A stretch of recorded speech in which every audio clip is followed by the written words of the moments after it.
The reaction has mostly been quite positive, although you have the usual detractors, especially in the US on the right wing, who feel that obviously this is something insane and that people are going too far.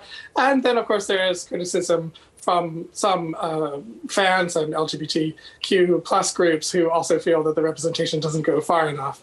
But on the whole, when you think about, the enormous strides that have been made in the last 20 to 30 years, it's really quite wonderful to see this happening. Yeah. How does a change like this, though, help with the perceptions and change the conversation for people, in that LGBTIQI group? Well, we're not really sure yet because we haven't seen what actually is the content of the particular series. My concern is that there's a lot of hullabaloo about bisexuality, but I'm not yet seeing a definition of what they mean, what DC Comics means by bisexuality, which is also a term that has been evolving a lot. A lot of younger people, instead of identifying as bisexual, and these are the people who would be part of the main audience for this, might identify as gender fluid or pansexual, rather than bisexuality, which is an older term and also a term that has been associated with a kind of coming out stage.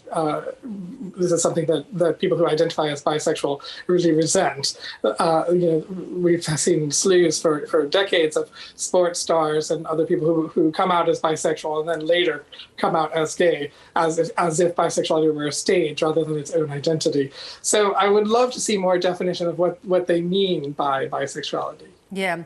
How does it change the perception of superheroes? I mean, there's some problematic storylines here with him apparently rescuing his reporter love interest. Yes. He's still portrayed in the same way as Superman, isn't he? Yes, he is. And, Tom Taylor has said he doesn't want to create another straight white savior. But in a sense, he still has a white savior in this role. And for me, it's particularly problematic that although we have the Gamoran refugee backstory for Jay Nakamura, that readers will recognize Jay Nakamura as an Asian American figure. And of course, there are lots of long-standing stereotypes about Asian American masculinity as being effeminate, etc. And putting Jay Nakamura in a kind of caretaking role where Jon Kent falls into his arms after exhaustion from all the good deeds is clearly problematic. Yeah, we need him to be the superhero. Superman, of course, is not the first sexually diverse superhero character recently. It's part of a wider shift away from that stock standard white guy superhero that the writer talks about. So, how much fuss should we make about it? And I guess my point is more, what are the layers that we're starting to see here that really shift the conversations? Well, a lot of people online have been questioning whether this does really shift the conversation or whether it's a kind of marketing ploy, what we often call pinkwashing, where corporations, pledge their diversity, but are not actually making changes. So, of course, we'd like to see more queer artists and illustrators involved in DC Comics and for them to be more public about that as well.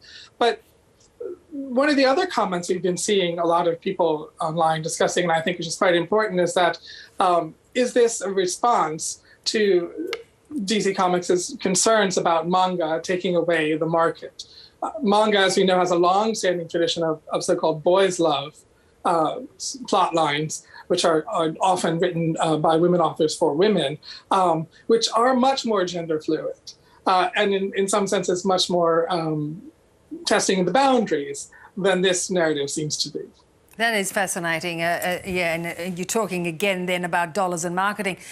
Can we compare it with the James Bond discussion as to whether Bond should be a woman or a black man, for example? I mean, the outgoing James Bond has said quite definitively no to a woman. I think we can. However, the director of the current James Bond film has said quite definitively yes. And the film ends with passing on the title to a black woman. So I think, part of the issue here is marketing for different generations. That is, And some of the commentary about this series has been that, you know, they haven't changed the core characters, that Superman is still Superman, even though Superman's son is taking over the mantle, that the core characters are still sort of stuck in this kind of very heterosexual mold, a kind of 1950s mold.